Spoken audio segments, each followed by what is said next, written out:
जरा सोचिए, एक ऐसी बातचीत के बारे में जो हजारों साल पहले हुई थी, लेकिन उसकी गूंज आज भी हमारे जीवन के हर फैसले में सुनाई देती है। ये सिर्फ कोई धार्मिक ग्रंथ नहीं है, बल्कि जिंदगी के सबसे मुश्किल सवालों का एक सीधा साधा जवाब है, भगवद गीता।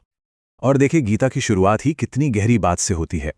यह हमें सीधा जीवन और मृत्यु के सबसे बड़े सवालों के सामने लाकर खड़ा कर देती है।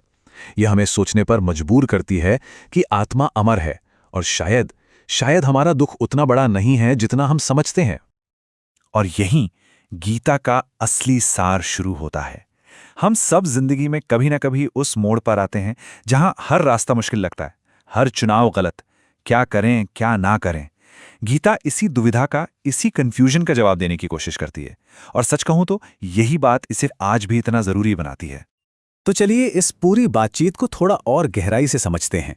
हम देखेंगे कि युद्ध के मैदान पर वो संकट क्या था, फिर उस दिव्य संवाद को सुनेंगे, कर्म के 3 रास्तों को जानेंगे और आखिर में ये समझने की कोशिश करेंगे कि ये पुरानी बातें आज भी इतनी मायने क्यों रखती हैं। तो चलिए सीधा चलते हैं उस जगह पर जहां ये सब कुछ शुरू हुआ। एक मैदान, 2 सेनाएं और बीच में खड़ा एक महान योद्धा अर्जुन, जो अपनी जिंदगी के सबसे बड़े धर्म संकट से जूझ रहा है।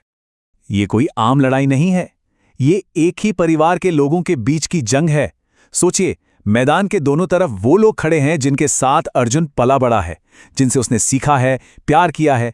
माहौल में सिर्फ तनाव नहीं है, बल्कि दुख और धोखे की एक अजीब सी घुटन है। और अर्जुन का दिल दिमाग इसी कश्मकश में फंसा है। एक तरफ है उसका धर्म, उसका कर्तव्य जो कहता है कि न्याय के लिए लड़ो, और दूसरी तरफ है उसके अपने, जिनके खिलाफ तलवार उठाने का मतलब है अपनों का ही खून बहाना। और बस इसी असहनीय दर्द में वो अपने हथियार नीचे रख देता है। तो अब जब अर्जुन पूरी तरह टूट चुका है, जब उसे कोई रास्ता नहीं दिख रहा, ठीक उसी पल कहानी में एंट्री होती है दूसरे सबसे अहम किरदार की। आप देखिए, गीता का असर किसी एक दौर या देश तक सीमित नहीं है। हजारों सालों से ये युद्ध के मैदान से लेकर गांधी जी के आश्रम तक, और वहां से लेकर आज दुनिया भर के लोगों को रास्ता दिखा रही है। और यहीं आता है कहानी का सबसे बड़ा टर्निंग पॉइंट। अर्जुन का सारथी सिर्फ उसका दोस्त नहीं है, बल्कि वो खुद ईश्वर का रूप है। और बस एक पल में एक इंसान का संकट एक दिव्य उपदेश में बदल जाता है, एक ऐसा उपदेश जो पूरी दुनिया को देखने का नजरिया बदल देगा। तो देखिए, कृष्ण कोई जादू की छड़ी नहीं घुमाते, वो अर्जुन को सिर्फ एक नया नजरिया देते हैं, काम करने का और जिंदगी को देखने का। एक ऐसा नजरिया जो किसी भी संकट को एक मौके में बदल सकता है। कृष्ण यहां 3 रास्ते दिखाते हैं, 3 योग। और हां, यहां योग का मतलब सिर्फ आसन या एक्सरसाइज नहीं है। योग का मतलब है जुड़ना, अपने असली स्वरूप से जुड़ना, कर्म से, भक्ति से और ज्ञान से। कर्म योग का आइडिया बहुत ही दिलचस्प है। यह कहता है कि अपना काम करो, पूरी ईमानदारी से करो, पूरी लगन से करो, लेकिन उसके नतीजे की चिंता मत करो। मतलब फोकस काम पर होना चाहिए, उसके फल पर नहीं। कर्म योग के बाद आता है भक्ति योग, और यह है दिल का रास्ता। इसका मतलब है कि अपने हर काम को, अपनी हर भावना को ईश्वर को समर्पित कर दो। ये अपनी इमोशनल एनर्जी को एक पॉजिटिव दिशा देने का तरीका है, ताकि इंसान अपनी परेशानियों से ऊपर उठ सके। और फिर है तीसरा रास्ता, ज्ञान योग। ये रास्ता है बड़े सवालों का। मैं कौन हूं? ये शरीर क्या है? क्या मौत सच में अंत है? ये ज्ञान और समझ के जरिए सच को जानने का रास्ता है, ताकि सारे भ्रम दूर हो जाएं। और ये जो श्लोक है ना, ये कर्म योग का पूरा निचोड़ है, उसकी आत्मा है। कर्म पर हमारा अधिकार है, लेकिन उसके फल पर नहीं। सच कहूं तो ये सोच पूरी तरह से गेम चेंजर है, जो हमें बेवजह की चिंता और तनाव से आज़ाद कर सकती है। तो कर्म के इन रास्तों पर चलने के लिए ये समझना भी जरूरी है कि हमारे अंदर, हमारे मन के अंदर कौन सी ताकतें काम कर रही हैं। गीता इन्हें गुण कहती है। गीता के हिसाब से दुनिया की हर चीज, यहां तक कि हमारा मन भी, इन 3 गुणों से बना है। सत्व मतलब बैलेंस और शांति, जैसे एक शांत झील।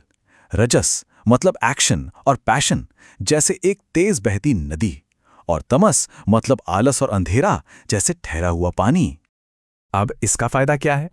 फायदा यह है कि जब हम इन गुणों को पहचानने लगते हैं, तो हमें समझ आता है कि हम जैसा महसूस कर रहे हैं वैसा क्यों कर रहे हैं। अगर आलस आ रहा है तो शायद तमस हावी है, अगर बहुत बेचैनी है तो शायद रजस, और लक्ष्य है इन दोनों से ऊपर उठकर सत्व यानी संतुलन की स्टेट में पहुंचना, जहां मन शांत हो और फैसले साफ हों। तो अब सवाल ये उठता है कि 2000 साल पुरानी ये बातें आज भी इतनी रेलेवेंट क्यों हैं? ऐसा क्या है इस संवाद में जो आज भी दुनिया भर के लोगों को अपनी तरफ खींचता है? जरा इसके असर को देखिए। ये सिर्फ भारत की किताब नहीं रह गई है, ये एक ग्लोबल फिनोमेनन बन चुकी है। 75 से ज्यादा भाषाओं में इसका अनुवाद हो चुका है और इस पर हजारों किताबें और रिसर्च पेपर लिखे जा चुके हैं। और इसकी वजह शायद यही है कि इसका संदेश बहुत ही यूनिवर्सल है।